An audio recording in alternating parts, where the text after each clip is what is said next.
Good! On est rendu aux présentations du programme d'études.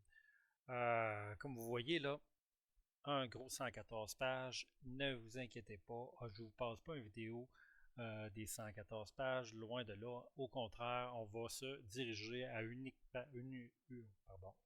seule et unique page, qui est un peu le résumé, je pourrais vous dire, du programme.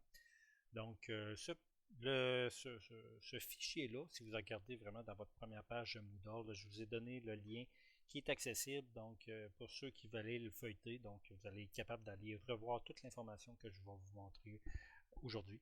Donc, tout est là. Vous pouvez y aller, vous pouvez feuilleter. Les objectifs de cours vont être là. Donc, c'est avec ce fichier-là, finalement, là, que nous, les enseignants, montons nos cours pour vous les présenter. Donc, c'est un document qui vient directement du ministère de l'Éducation. Donc, je saute les pages tout de suite. Je vais vous emmener à cette page ici, qui est, dans le fond, je voulais juste vous montrer l'ensemble, je pourrais dire, des cours. Si on regarde ça ici, c'est ça, sont vraiment mis en ordre, je pourrais vous dire, de normalement l'ordre qu'on devrait les donner, je pourrais dire, dans votre cheminement scolaire. Est-ce que tout le monde va le faire exactement dans cet ordre-là? Non, tout simplement parce que vous allez être plusieurs groupes en même temps.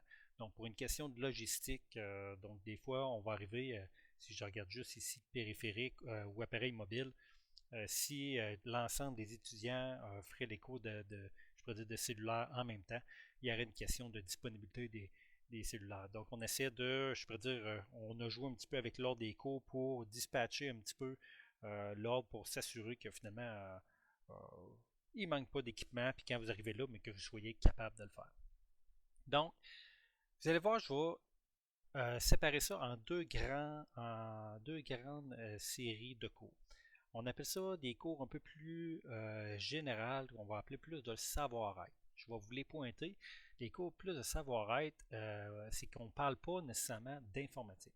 On va vous mettre en situation de l'informatique, comment agir, mais ça ne parle pas, il n'y aura pas de notion typique d'informatique. C'est le même principe que dans les autres cours, quand on va au cégep ou à l'université. La majorité de nos cours va être en lien avec notre programme d'études, mais il arrive toujours des moments où c'est plus général ou qu'on apprend d'autres notions. Si on part, c'est un peu le principe de profession et formation.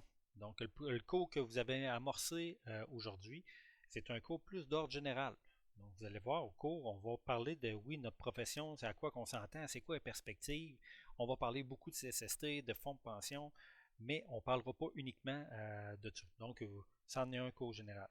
Si je vais un petit peu plus loin, interaction professionnelle. Je pense que les mots l'en disent bien. Donc, c'est comment interagir entre personnes. On est beaucoup dans le savoir-être. C'est quand même hyper important. En informatique, on a quand même une réputation d'être des gens un petit peu plus introvertis. Donc, souvent plus dans notre raisonnement. Donc, mais comment interagir? Est-ce que, quand vous allez arriver dans l'entreprise, c'est quoi que les choses qui sont reconnues pour être bien, ou qui sont moins bien vues? Donc, les formules de politesse. Il y a des gens qui arrivent de l'étranger. Pour de l'étranger, quand on arrive d'un autre pays, les coutumes ne sont pas les mêmes. Donc, on essaie de les aborder pour essayer de vous donner un petit peu de notre culture ici au Québec, comment ça fonctionne. Donc, c'est des cours généraux. Si je descends un peu plus bas, communiquer en anglais. Faut pas avoir peur. Souvent, il y a beaucoup de gens qui nous disent moi, je parle pas anglais. Bien que ça soit quand même hyper important, l'anglais en informatique, ce n'est pas un cours, je pourrais dire, où il va y avoir du l'anglais vraiment forcé. Le but d'un type de cours comme ça, quand on vous met ça dans votre cheminement, c'est d'être capable de rédiger des cours courriels, si vous avez un fournisseur, d'être capable de vaguement comprendre. Il ne faut vraiment pas un niveau élevé d'anglais pour être capable de passer ce cours-là. On n'est pas en train de non plus, c'est pas un cours qui est fait en fonction des exigences de monter votre d'atteindre un certain niveau d'anglais. Le principe d'un cours comme ça, c'est beaucoup au niveau de, je peux dire, de la participation. Il y a des gens qui peuvent partir de très loin au niveau de leur communication et qui vont très bien réussir quand même. Nous, ce qu'on regarde à chercher, c'est l'amélioration qui va se faire dans ce type de cours-là. Au même principe, quelqu'un peut être fort, mais que finalement qui ne fait pas d'effort, ça pourrait plus être problématique. Un cours, je vais quand même le pointer, amorce de formation, c'est pas un cours qu'on aborde de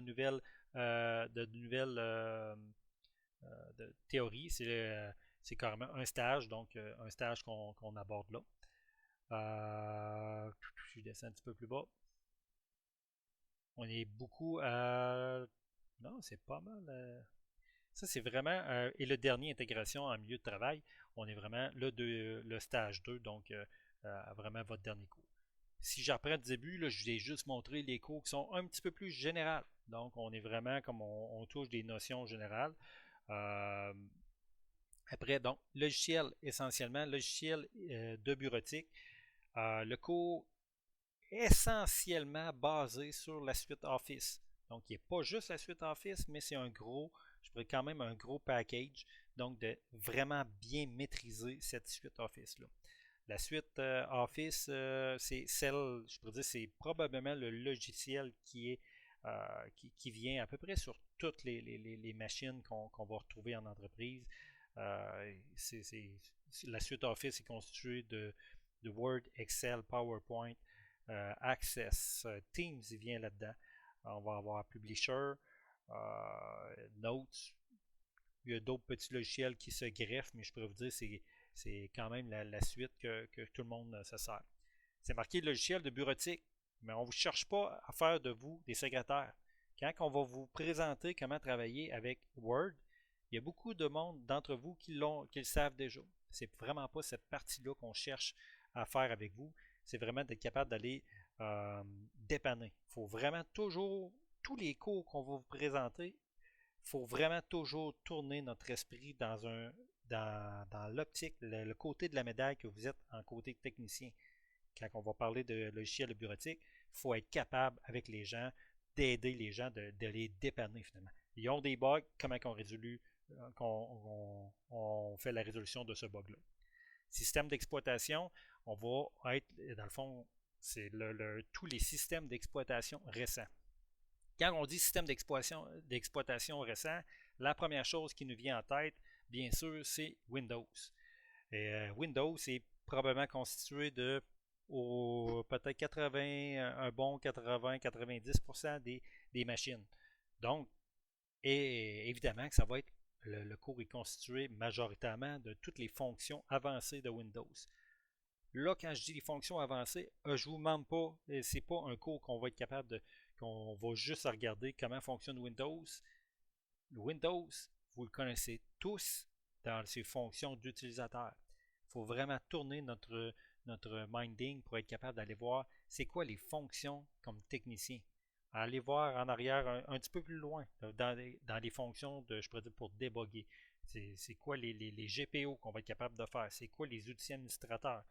Les fonctions réseau, les fonctions, tout qu'on va être capable de faire avec Windows dans une position vraiment qu'on va voir une position de technicien. Mais il n'y a pas juste Windows. Windows, oui, c'est bien, mais on va parler aussi, on va aller exploiter d'autres systèmes d'exploitation. Linux, il va être vu. Donc, il faut être capable d'avoir des bases en Linux pour être capable de comprendre qu'est-ce qui se passe, les lignes de commande. On va faire aussi le macOS. Donc, voir un peu c'est quoi macOS. macOS qui est l'autre système d'exploitation de Apple. Comme je l'ai dit, 80% probablement dans Windows. Les deux autres, on va passer peut-être 20% de notre temps à ce niveau-là, mais pas plus. Méthode de résolution de problèmes, ça venait, excusez-moi, c'était un cours quand même général. C'est comment des problématiques, comment résoudre des problématiques en informatique. Et je pourrais vous dire, même si c'est un cours généraux, qui est une des habiletés qu'un technicien en informatique doit extrêmement bien maîtriser à la fin de son cours.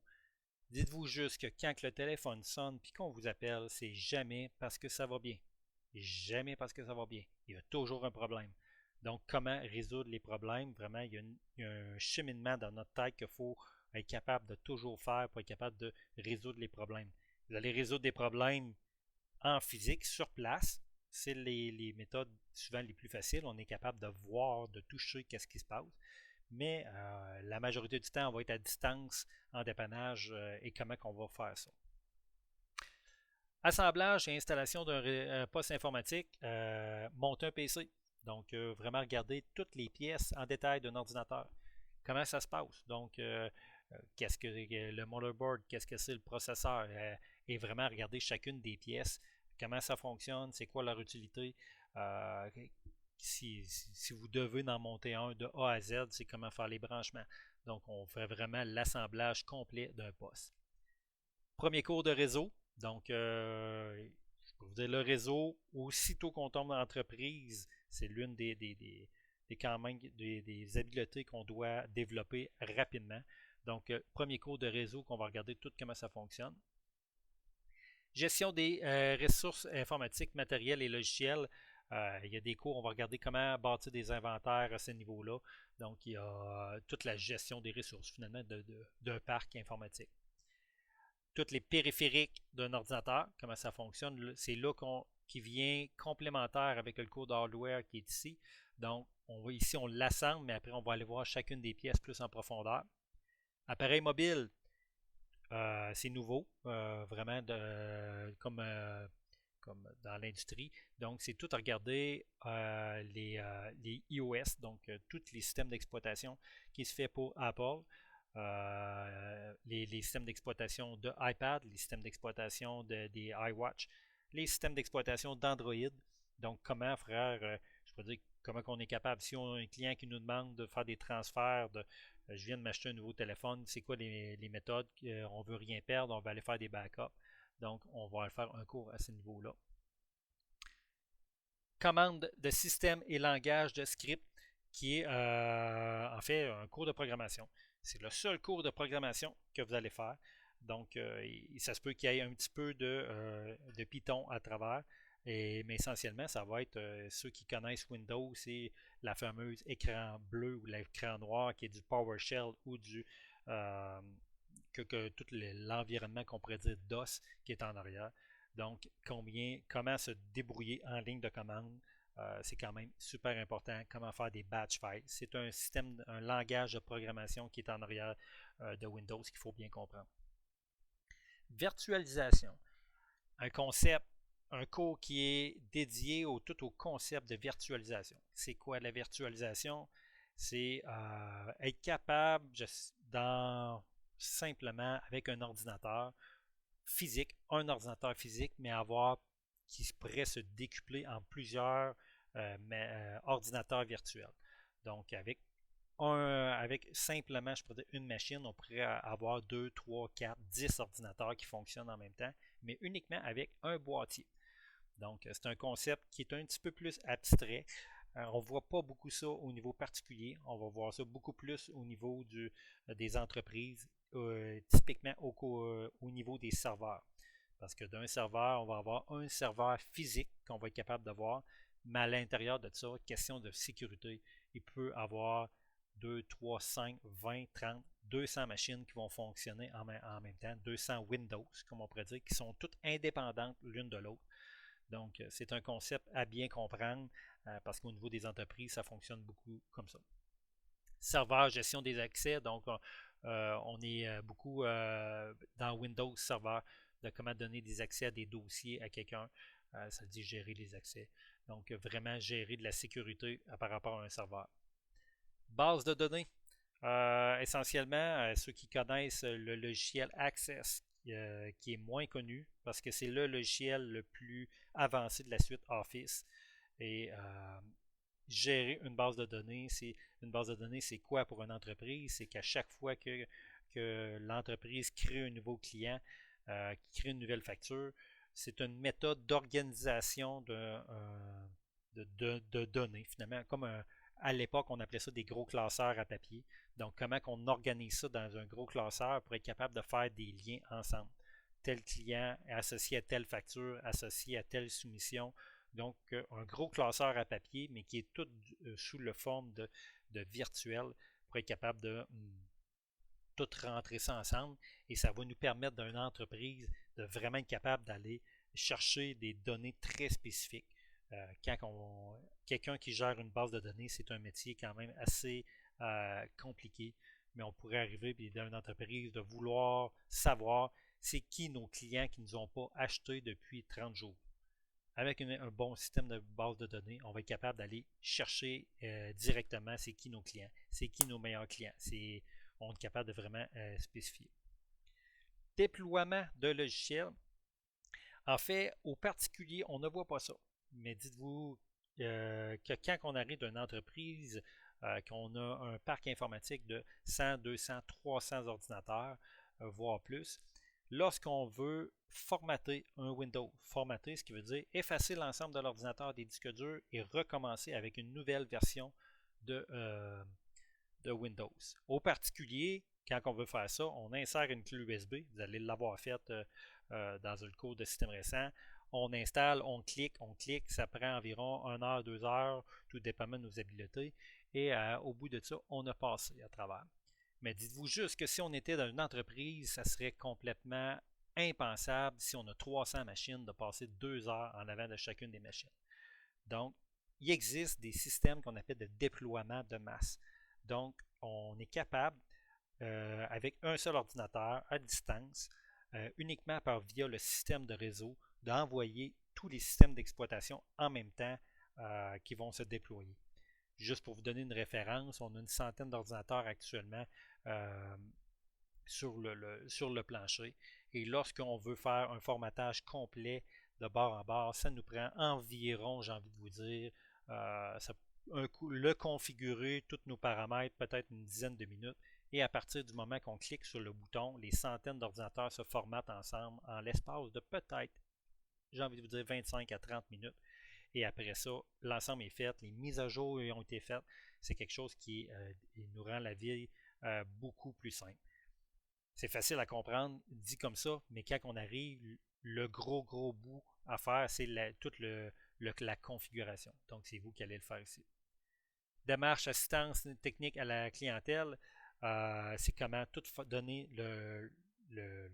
comment dépanner quelqu'un, mais à distance. Pas le faire d'ici, mais aller le faire à distance. Donc, maintenance, encore le même principe. Donc, un autre cours de réseau pour de la maintenance. Outils de communication et de collaboration. Donc, c'est de pousser tous les outils de communication qu'on va dire comme ça pourrait être Teams qui en était un, mais il y en a plusieurs de logiciels qui est disponible, le Zoom. Donc, ça va être le dernier. Excusez-moi, le dernier rétablissement optimisation d'un poste. Donc, essentiellement, c'est un des derniers cours, mais un poste dans mon langage qui est planté, ce qui veut dire qu'il ne marche plus, qu'il ne fonctionne plus. Au particulier, on ferait juste le formater et recommencer à nouveau. Mais dites-vous d'une entreprise, c'est impensable. Ça se peut que l'ordinateur appartienne au président de l'entreprise et que pour lui, cet ordinateur-là détient des informations qui sont vitales. Donc, il faut pousser notre méthode de résolution de problème vraiment à un niveau supérieur pour être capable de comprendre tout ce qui se passe. Donc, tout comment rétablir puis optimiser un poste. Donc, c'est pour arriver qu'on a un vieux serveur qu'on ne peut pas changer pour des raisons X, Y, Z. Donc, il faut être capable de l'optimiser pour qu'il allonger ses durées de vie. Donc, ça ressemble à pas mal à ça. Vous allez avoir passé à travers tous les cours que je vous ai dit là, mais ça se présente en 1800 heures. Donc, je reviens toujours. Vous avez un rythme d'environ 30 heures semaine. On en a pour 1 an et demi vraiment à passer à travers ça. C'est quand même un cours qui est passionnant. Au niveau de difficulté, je pourrais vous dire, avec les années, les gens réussissent, mais oui, dans certains cours, il y en a qui vont devoir mettre un petit peu plus les bouchées doubles que d'autres. Il se peut que pour une personne, ça soit un cours en particulier qui soit plus difficile que pour d'autres. Ça va aller bien. Donc, ça va aller chercher beaucoup d'habileté en vous, de résolution de problèmes, comment que je peux dire au niveau cognitif, de comment résoudre les problèmes. Mais dans son ensemble, je peux vous dire, je suis convaincu que ça va bien aller. Donc, on passe au suivant.